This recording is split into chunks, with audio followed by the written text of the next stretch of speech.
In episode 6 of Chainsaw Man, Denji and the other characters continue to struggle with how to deal with a new enemy who wants Chainsaw murdered but is willing to spare the others if they succeed.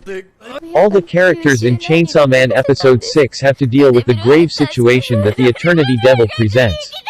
Except for Aki and Power, no one else seemed to be particularly troubled by the moral issue they are also facing.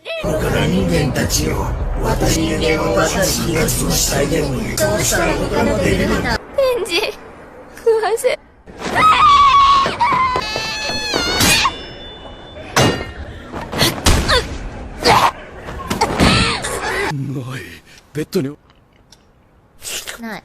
デンジが食べておる。私、8階から出る。こいつは血の魔人で。かばうの。スパイだって。スパイじゃ。絶対スパイだ。